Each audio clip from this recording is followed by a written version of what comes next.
The Extra Funny podcast is brought to you by Neogenics. Neogenics is the most trusted stem cell clinic in the Carolinas. Heal joint pain naturally by medical doctors with no surgery, no downtime, and no medications. Find out more at acetj.com/neogenics. As a proven leader in managed IT services, CompuCom delivers innovative solutions designed for how you work today. They'll help you deliver results no matter where you are on your digital transformation journey. It's all at CompuCom. Go to CompuCom.com to find out more. Welcome to TJ's podcast. Hey, TJ Fanaticos, glad to have you. So thrilled to have you on day 2 of the new podcast. Hi, Riggins. Good morning. I say that like we haven't been together all morning already.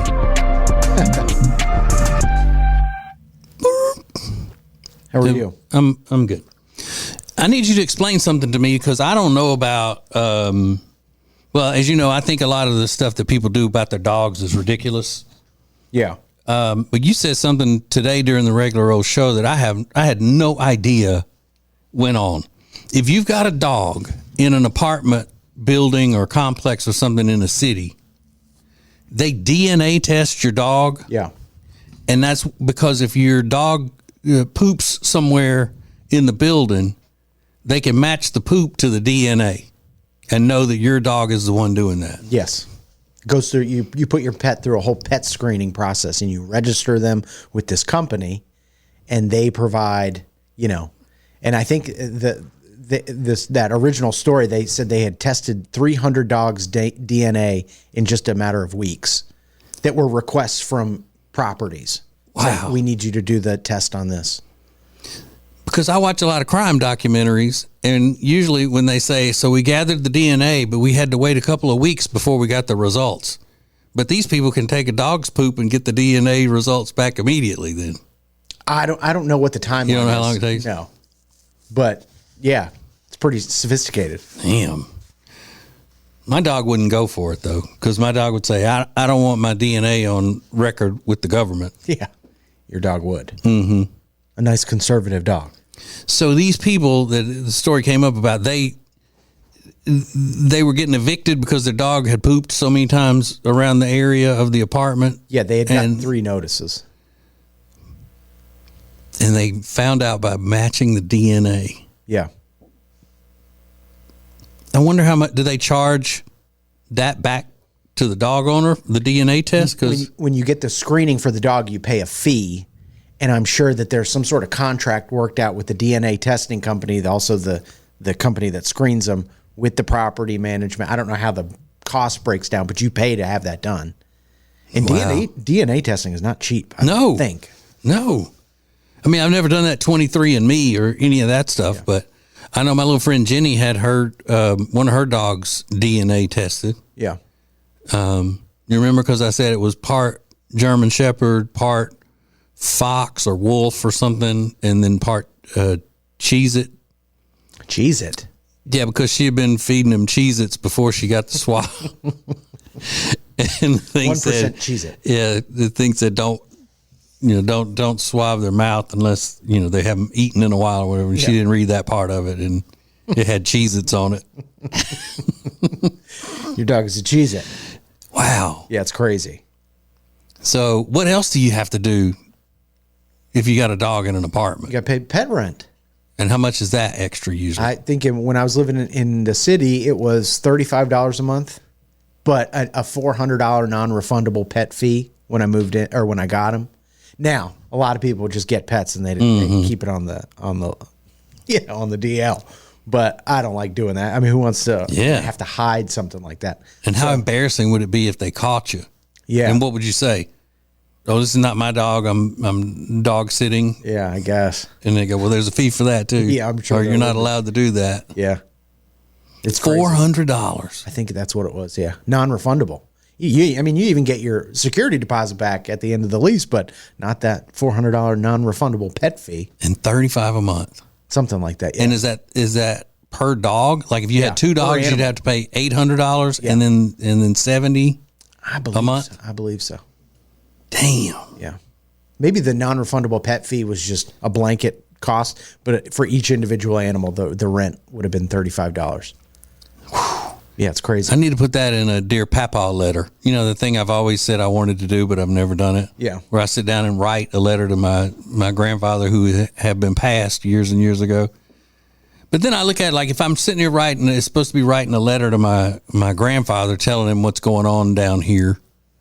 He should know that because he's in heaven. He can see it. So it wouldn't make much sense to be writing him a letter telling him that people are paying $400 and $35 a month to have a pet. Yeah. That then gets DNA tested and everything. Yeah, absolutely. He already knows. Yeah. He knows the ridiculousness of it. And they're making a killing because everybody's got a dog now. Something happened in the last, 20 years or so where everybody just got a dog. No one doesn't have a dog. It's marketing. Yeah. You know, because they've made people feel like they're not just getting a dog.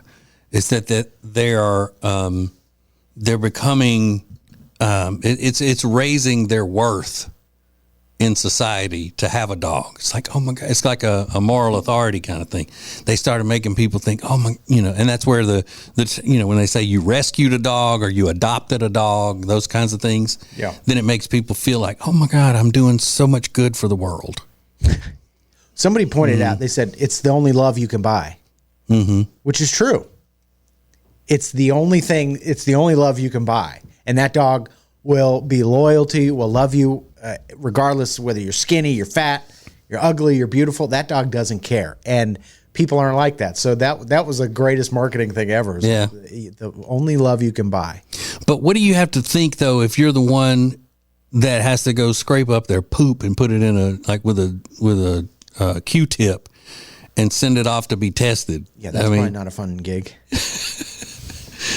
Does the building manager do that, or is that just like where they grab the guy working in the flower bed and say, "Hey, I got something I need you to do for me. Can you go do that?" The maintenance guy. When I lived in the high rise, they had a dog pee pad or whatever they call it, a dog landing pad right outside both of the buildings, and it was like artificial turf because there weren't a lot of grassy spaces. But then that thing ends up just soaking up all the urine, so they had to go clean it like with all these chemicals all the time.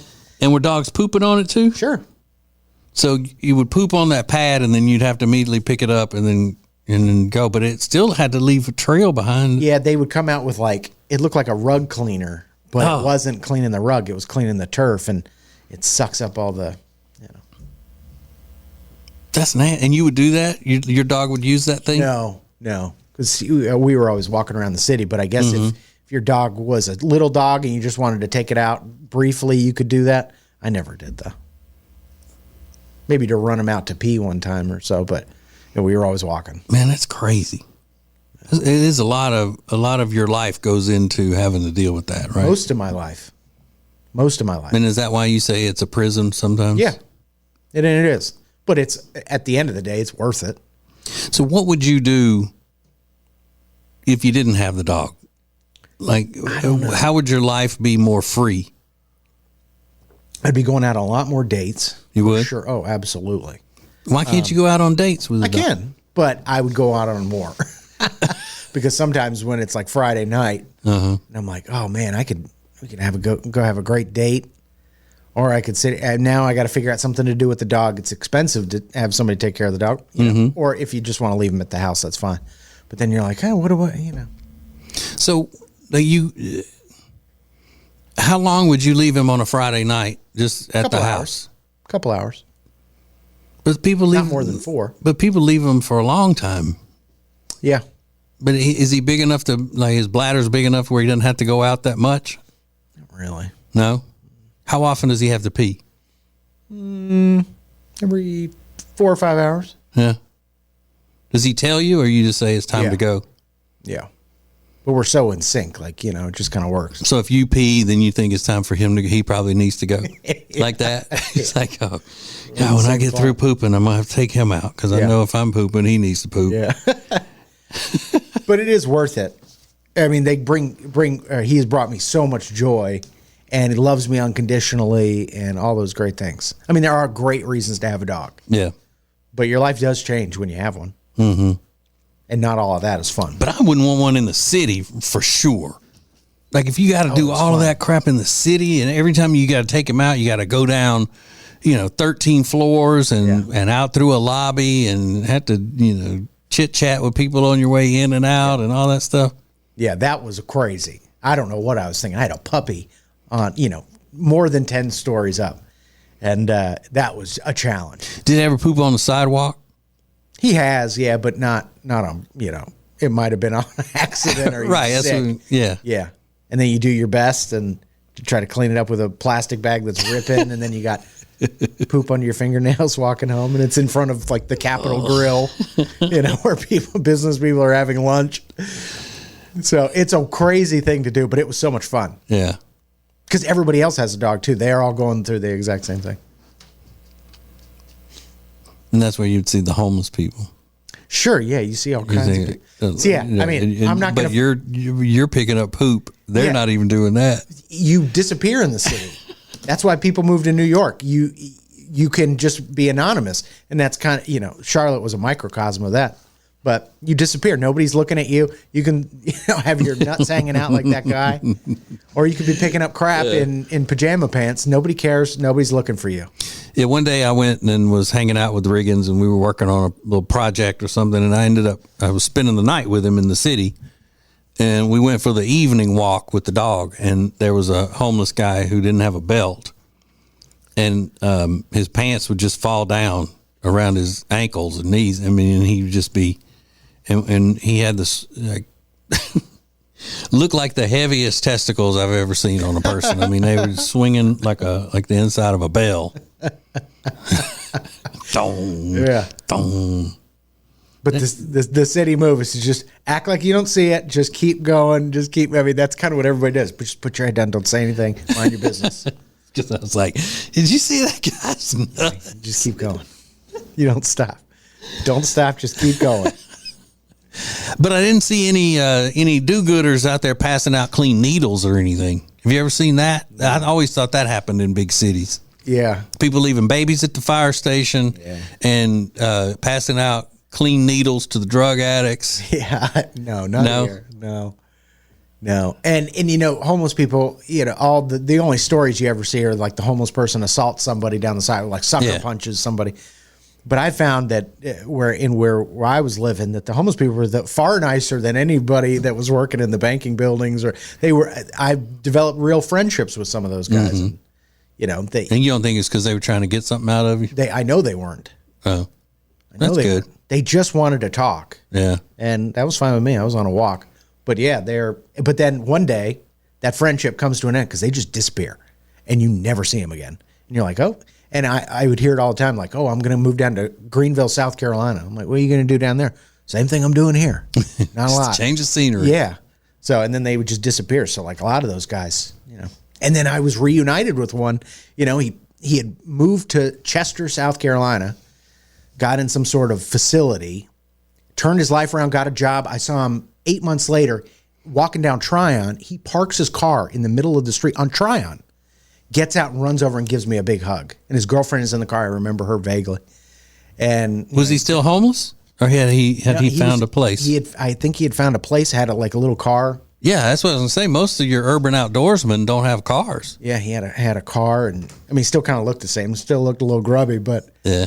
he didn't smell. He was Yeah, clean. Was it a firm embrace and a hold, or was it just kind of a pat on the break? No, I mean, It was he parked firm his car, embrace. ran across the traffic. As Yeah. he saw us, and yeah, Yeah, and I guess because he's out of practice of driving, he just thought, I'm going to stop it here because I'm going to give that son of a bitch a hug right now.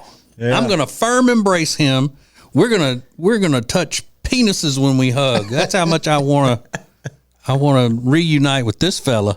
yeah. You made a difference in his life, I guess, because you were probably one of the only clean people that was nice to him. Yeah, maybe. But you know what, TJ? He made a difference in mine. Oh, he did. I don't doubt that. Yeah. I don't doubt Definitely that. makes you see things differently. Yeah. I don't know. I've seen a lot of homeless people. Yeah. Doesn't And I mean, because I haven't had a relationship with any of them, I guess, is why it doesn't make any difference to me. I mean, as far as I see things differently. And it's important to point out there's a lot of homeless people that are dickheads. Oh, yeah. Just like everybody else. You've got great people and you've got not so great people. And there's plenty of them that are jerks. But this guy was just as sweet as he could be. That's cool. And he had a girlfriend too. Now, was she homeless to begin with, or did he drag her into that? I think they met out on the street. Nice. She didn't say. I always saw him more often, but man, she waved out of the window. Hey, it's good to see him. But yeah, they had come back into town for something. I don't know. What was the teeth situation? Teeth were decent. Decent, yeah, as I recall. Yeah, but it's not like my wife's teeth or anything. No, perfect and huge and bright white and all that. And he had a horseshoe. He was like a younger guy, but he had like a horseshoe hair. I went, oh, dude, just shave your head. What are you doing? Do you know that if I let my hair grow out now, that my horseshoe is not even a real horseshoe? It's worse than a regular horseshoe. What is it? It's like let's say the back of my head is right here. Instead of going like this, it goes way down and then back up. Like a U. Yeah. All the way down to like the nape of your neck? Not that far, but it's not a regular U shape. It's like a more of a rounded V than a U. Really? It's crazy, yeah. You should grow it out. Looking like Hulk Hogan. Yeah.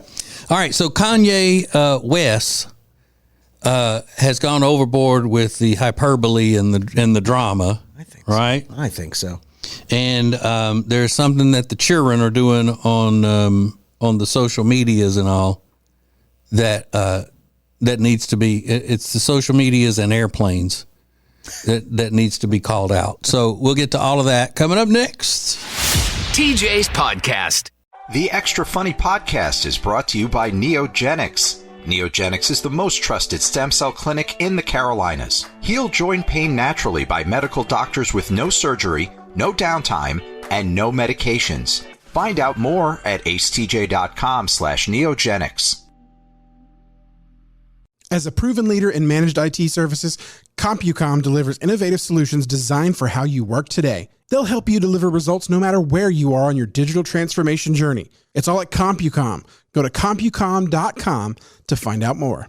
The Ace at Large podcast is brought to you by Gaston County, North Carolina. Find out all fun things to do in Gaston County, including all the events and unique shopping it has to offer at acetj.com/Gaston. That's acetj.com/Gaston. Your New Year's resolution is in full swing and you are trying to lose weight. Help yourself with Calitrin. Calitrin is the safe, effective way to lose weight. When you buy 3 months supply right now, you'll get 3 months free. It's scientifically proven to help you lose weight. Order it now at acetj.com/weight loss. Calitrin. Top of every hour, you get caught up on the hottest trending topics in the world thanks to Riggins and Now Trending, sponsored by Culver's. The freshest ingredients all day, every day. Make it your new neighborhood spot. Short waits for the freshest food in town. Find details at acetj.com/Culver's. Currents is Lake Norman's #1 lifestyle magazine. Every month, Currents brings you the latest news on what's happening in the Lake Norman area. They've been serving the Lake Norman community for over 13 years. See the latest issue of Currents now at lncurrents.com. The Week in Review is sponsored by Hyatt Centric Charlotte South Park. Beautiful rooms and incredible dining options. Book now by calling 980-299-7123. It's the Hyatt Centric Charlotte South Park. Get your home secured for less than $1 a day with no installation or equipment charges and a lifetime equipment replacement warranty. You can get security for your home. 800-915-8941. 800-915-8941.